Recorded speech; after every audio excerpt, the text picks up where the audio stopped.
This is the story how I accidentally went to a baby fur ski weekend. About a year ago, I went to this event in Ontario.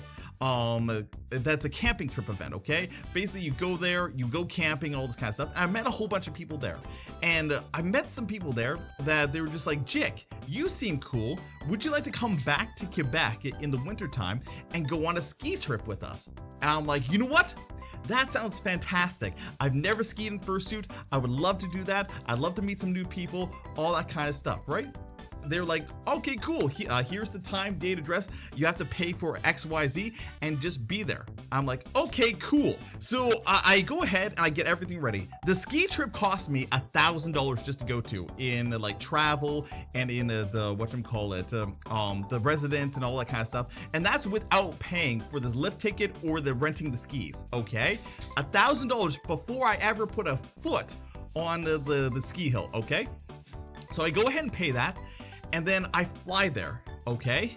And when I fly there, you have to remember, this is a ski hill, okay? This is Mount Tremblant, Quebec. So when you land in Quebec, you have to take a bus all the way to the ski hill. It's like a 5-hour bus, right? Well, my flights got delayed, and therefore the bus left without me. So I get to Quebec, a place that speaks exclusively French, and I don't speak French. So I have to get from Quebec, and I had to get like several hundred kilometers away to a mountain in under like a day, okay? I had to get there super freaking quick, okay? So here I am, I get there, and when I arrive in Quebec, they have a polar storm warning, okay? And if you guys don't know what a polar storm warning is, in Canada, every once in a while, we'll get winds from the Arctic come down, and it freezes everything in a polar Arctic storm, okay? So it gets down to like -40, -45. There's a blizzard-like conditions. The roads freeze. Power lines get so cold they snap. Like, I get there, and basically everything is just like like a frozen tundra kind of thing, right? So I'm in Quebec. I don't speak French, but somehow I'm able to figure out how to get on multiple different trains that gets me to the bus station I was supposed to get to for my first bus, okay? I get to the bus station, and the bus is left without me, okay? The bus is completely left without me. I'm just like, hello, French person, I have phone. We're gonna use Google Translate. When is the next bus to this location? And they're like, excusez-moi, Monsieur JikerClub, the buses are cancelled because of the polar storm. The next bus will be arriving in 3 days. And I'm like, fuck.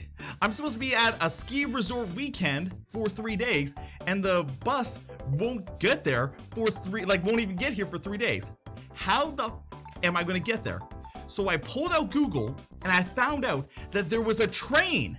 There was a train leaving, like it was about a 10-minute walk away, and I had to stand outside in the polar ice storm for about 20 minutes, but there was a train, a Polar Express, that was leaving that was gonna take me that way, okay? So I jump in the train, I get there, it was freezing outside, but I get into this Polar Express, and it takes me to a city, okay? And then it just stops. It doesn't take me all the way to the ski resort. It takes me to the city, like just a small town, right? Like this town is so small, it only has one pizza joint, okay? And the train stops, and it's just like, due to the weather, this is the last stop for this train. And I'm like, fuck. Okay, well then I Googled again. Okay, how can I get from this random town? Now I'm stuck in a random town in northern Quebec, which means there's no English now. There was a little bit of English in real Quebec, but now that I'm in like northern French Quebec, there is no English at all. It is all French, and I don't speak French. So I'm using Google, and I find out, okay, there is a bus leaving from here at 8 a.m. tomorrow morning. The last bus is leaving from this town at 8 a.m. in the morning. Okay, I'm good. I'll just spend the night in the train station. It's already 1 a.m. by the way, chat. At this point in time, I arrived in Quebec at 5 p.m. and I've been traveling until 1 a.m. to get to this random town that I'm stuck in, okay? and the next bus is coming at 8 a.m. I'm like, okay, cool. I'm just gonna chill inside of this train station for the next like 6 hours, and then I'll walk my way to the bus station, right? 2 a.m. rolls around. A janitor and security walk up to me, and they're like, oui, monsieur JikerClub. This train station is currently closed for the business, so kindly get the fuck out. Kindly get the fuck out. And I'm just like, bruh, but isn't this the bus stop? And they're like, yes, the station will reopen at 6 a.m. It is currently 2 a.m. And we wish to go home because of the polar storm. So we are closing early. They get the fuck out. And I'm just like, bro, okay. So they kick me out of the train station. I walk outside. The snow is up to my nipples, okay, outside. The wind is blustering. It is negative 40 degrees Celsius outside, and here I am. Luckily, I was going on a ski trip, so I have like my ski hat, I have my ski jacket, like I'm wrapped up, but it's still fucking cold outside, right? So I figure out, it's like, okay. I'm going to pretend to go to this hotel. So I call a cab to take me to a local hotel so I can spend the night, okay?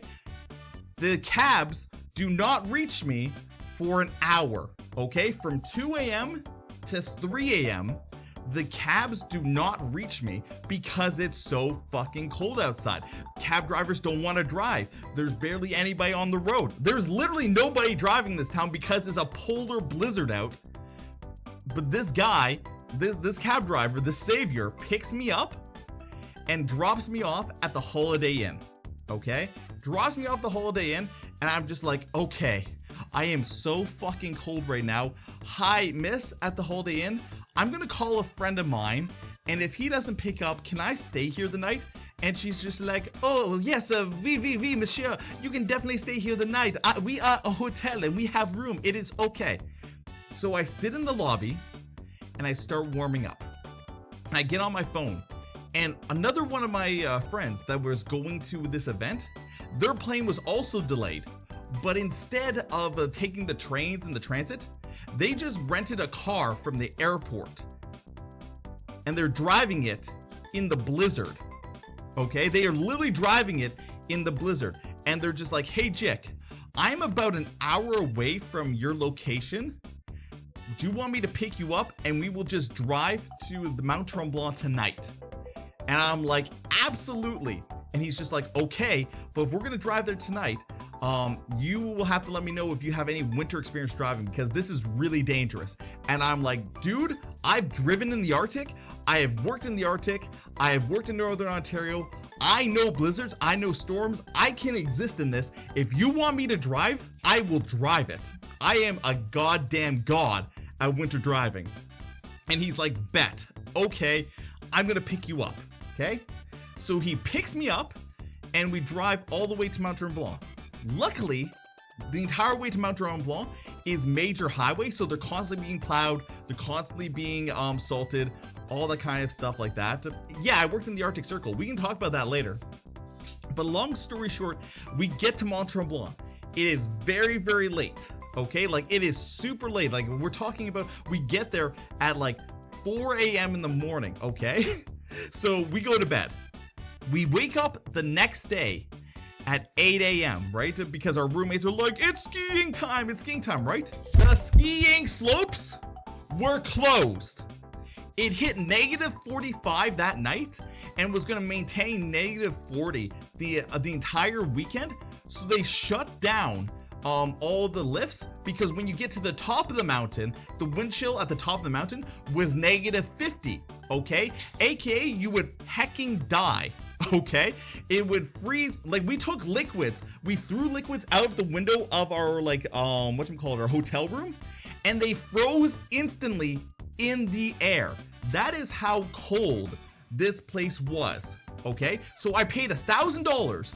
I traveled all the way to Quebec. I then took that entire like 9-hour bullshit detour all through like the Quebec like public transit, get to the ski hill, and the slopes are closed for the entire weekend that I'm there. Okay, they only opened up for 2 hours on the last possible day, and they were asking for a full price for 2 hours, and I'm like, fuck that.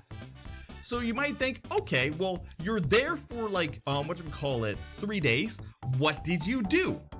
And to answer that question, and to answer the question of like, what did everybody else do at that event? There's something you gotta know about skiing furs, okay? There's something you need to know about furries that like to ski, okay? They like powder on the hills, but they also like powder in their diapers, okay?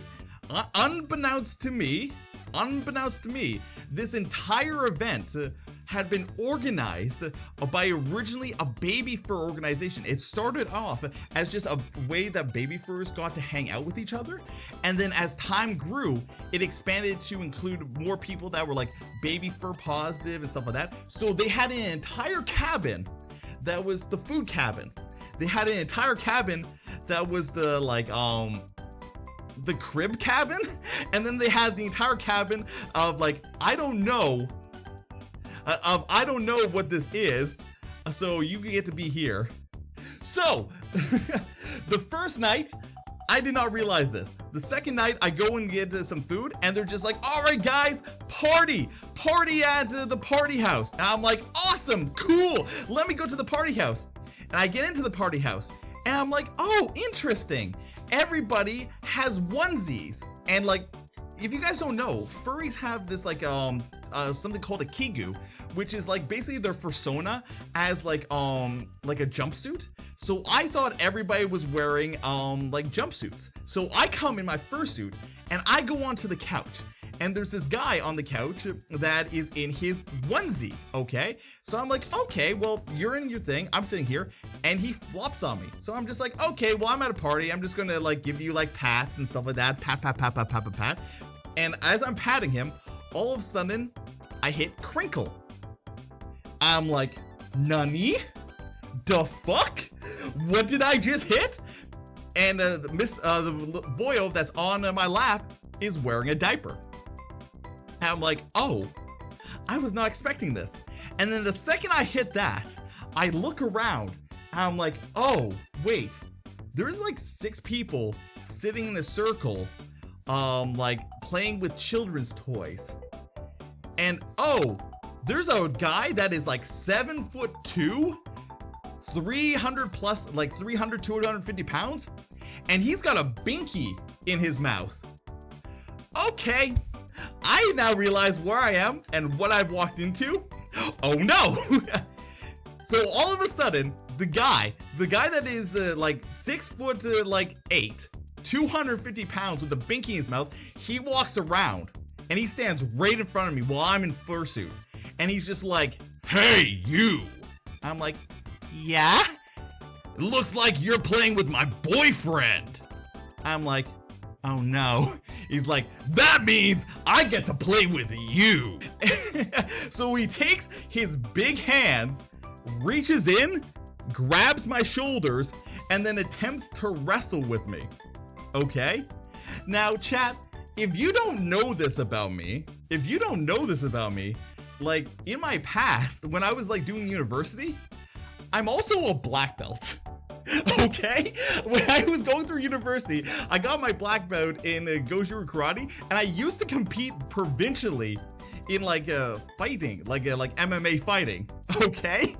So when this guy reaches in and double grabs my shoulders, I instantly like flip his shoulders around and I pin him on the ground. I'm like, ah, hell nah, I ain't dealing with this. And he's struggling, all right? I got his arm basically up like this, his face down on the ground, and his boyfriend starts giggling, okay? His boyfriend starts dying laughing because this big 6'8" guy has now been taken down by a fursuiter sitting on a couch, okay?